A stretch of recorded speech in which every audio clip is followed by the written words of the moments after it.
ñëw ci Made in Sénégal ñu ànd ci ak Amadou Sané.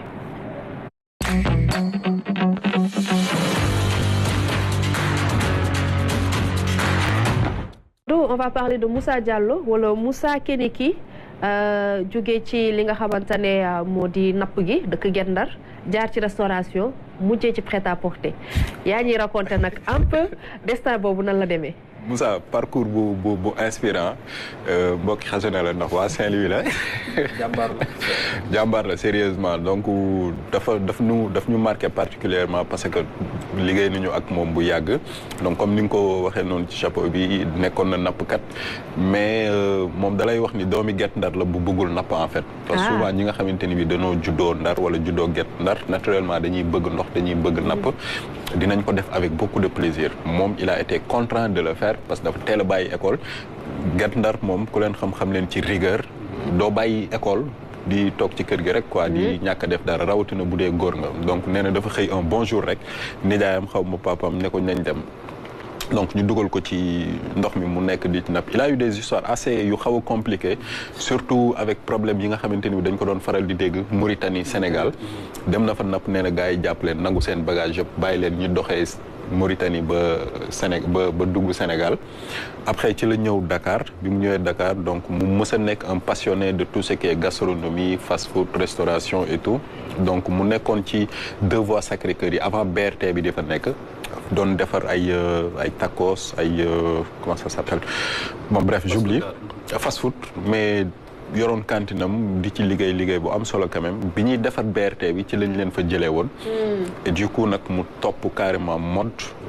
dugg ci defar ay yére defar ay dàll ba actuellement ci la nekk et que xam naa waajut a dellu ci restauration quoi parce que mi ngi ci gis boppam baax so mën nañ gis élément bi. aywa on va découvrir donc Moussa Diallo.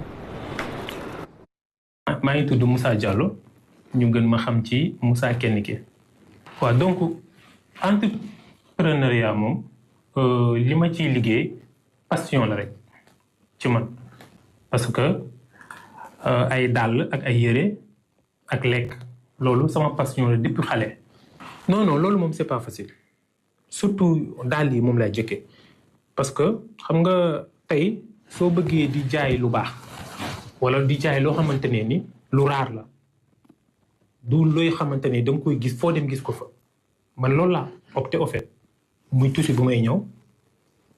du ma dem fekk roule la damay jënd loo xamante ne chute la ma jël ko créer ci li ma bëgg defal ko ba mu rafet valoriser ko pour mën ko jaay. daal yi aussi même chose parce que daal yi dafa bëri ay matières yoo xamante ne ni tey jii kenn mun na leen looy jaay daal nga wax sa prix mu ne non mais saa waay keel mu jaay moo gën a yomb alors que du benn matière du benn. talon yi ni nga koy gisee noonu la amee talon bu mag talon bu ndaw talon boo xamante ni prix yi c'est différent te man dama bëgg di jaay loo xamante ne ni que nit ki bu ko solee dina ci nekk à l'aise dina confortable donc du ma jël genre yoo xamante ne ni li muy jar c'est basique quoi je préfère wut ay talon yu baax je préfère aussi wut ay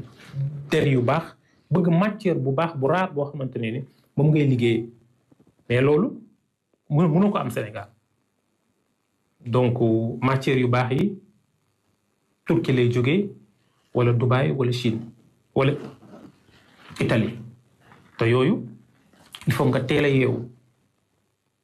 conteneur yi ñëwee dañ la yeewu conteneur bi ñëw na demee 6 heures du matin wala 5 heures dina ubbi bu ubbee nga teel a yeewu teel a dem tànn yi ngay soxla indi ko donc loolu loo ci defar mu rafet bu jeexee rek jeex na da ngay am problème pour mën ko amaat loolu nag difficulté la boo xamante ne ñun ñëpp ñu ngi koy dund en fait donc bu ñu mën dimbali nag ci yooyu moom wax dëgg neex yàlla dinañu gën a dimbali liggéey bi dina neex dinañ ci gis suñu bopp. donc Amadou donc Moussa posé na le débat par rapport ak jafe-jafe yi nga xamante ne ñoom am nañ ko ci seen wàllu liggéey te mu doon yoo xamante ne nag buñ ci taxawee je pense ñoom ñëpp ñi nga xamante ne ñu ngi ci secteur habillement wala cordonnerie ndax dafa doon loo xamante ne dafay faral di ñëw dina doon loo xamante ne dina leen mën a taxaw ba seen liggéey gën a mucc ayib. effectivement appel boobu moom pratiquement ñi nekk ci secteur Made in Sénégal ñëpp daanaka moom la ñuy jànkonteel. chaque fois bu ñu fi àndee ku nekk ci artisanat ku nekk ci mode et tout da ngay gis ni bu ñu ko laajee waxu difficulté wala obstacle majeur yi nga xamante ni bii ñaaree ñoom moom la ñuy jànkonteel li ñu lay wax rek mooy li ñuy liggéeyee ngir jotee ci du yomb. muy problème mu matière première bi ça revient tout le temps et je pense que appel la boo xamante ni bii njortu naa ni sunu njiit yi jot nañu ko. parce que budut ñun ñeneen ñi nga xamante ni bii ñi ngi ci nekk aussi ñi ngi koy bëgg di wax et que yaakaar nañ ñi dinañ def le tout ba andi ci ay solution ndax dina baax parce que souvent nga gis nit ku sol benn yére li nga sol par exemple ma ne la rafet na nga boole maag ki la ko jaay mais boo ko woowee danaan la jeex na lii aussi bon maa ngi nuyuwaale au passage ki ma ko jox Yexil c'est un jeune aussi boo xamante ni bii également il est dans le Made in Sénégal bon dinañ ko dem seeti aussi mu yii nii yëpp design yi moom moo koy defar et tout après dem tiire ko donc encore une fois de plus la lancinante problématique des matières premières ça revient souvent et comme je dis ñi ngi xaar le ministre que ce soit du commerce ministre de l'industrie mais aussi ministre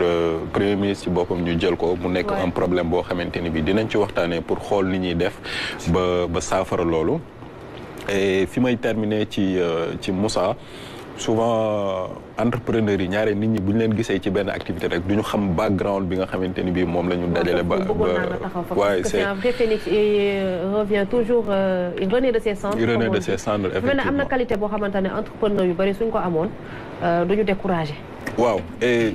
l'autre fois maa ngi koy wax fii que tey bu fekkente ni bi da nga dugg ci entrepreneuriat par accident boo ci dajee jafe-jafe rek da ngay bàyyi mais bu fekkee ta motivation c'est d'abord ta passion à chaque fois que tu rencontres des obstacles des difficultés tu vas toujours trouver un moyen de contourner les obstacles pour atteindre ce objectif et entrepreneuriat souvent nit ñi dañuy wax ni boo ci duggee secteur bi ngay dugg il faut également que quelque part dans ta tête nga am ci benn plan B. Le plan B mën na nekk dans le même secteur d'activité bi nga nekk mais le plan B parfois aussi peut être un secteur tout à fait différent du secteur dans lequel tu étais par exemple koo xam ni ci napp la jógee jaar ci restauration jógee ci defar dàll ak yére mais c'est des mondes carrément différents quoi yàlla ak yàlla carrément mais day wane rek que tey ku bëgg entrepreneuriat la déjà c'est un passionné c'est quelqu'un qui a toujours voulu voler de ses propres ailes du décourager justement et loolu lu am solo la souvent da ngay gis maam may faral di tooñ ñi ñuy woowee homme 12 métiers ci sunu quartier yi diw homme 12 métiers la diw homme 12 métiers la moi je dis souvent def leen ndànk ba xam lan moo tax mu nekk homme 12 métiers est-ce que nekkul ni ku ragal la ba bu duggee ci mbir boo ci dajee coono bàyyi ko dem seeti leneen mën na nekk aussi que loolu mooy waral nga dégg ñu naan la homme 12 métiers la mais comme mën na nekk également koo xamante ni bi multitâche la et que bëri na xam-xam ci yu bëree ba tax ñu naan ko homme 12 métiers la mais en tout cas Moussa c'est un exemple de persévérance et de résilience surtout souvent je rappelle une citation célèbre de Nelson Mandela qui disait que les plus grands combats de la vie ne sont remportés ni par les plus forts ni par les plus robustes mais plutôt par ceux qui croient en eux et moom ci ñooñu la bokk moo tax saa bu nekkee ci benn mbir bu ci demee ba am ci yenn jafe-jafe yi su génnee rek mi ngi waat ci leneen donc lu mat a bàyyi xel la en tout cas macha allah ñu ngi koy féliciter bu baax a baax di ko encourager ci job bi Jobaas ak Xasana xam naa fi ñu war a jaar yëpp passer commande dina am solo waaye da koy bàyyi rek ci loxo Amadou ma bàyyi la nga tàggatoo c'était vraiment très intéressant waaw bon di santaat ñëpp ak gërëm ñëpp rek di santaat baax suñu borom bi mu ñu may talak fekkee saa su nekk ñi mën a di ñëw ci jotaay bi di joxante rendez-vous gars yi ba semaine prochaine incha allah ak yeneen jeunes entrepreneurs. Incha allah.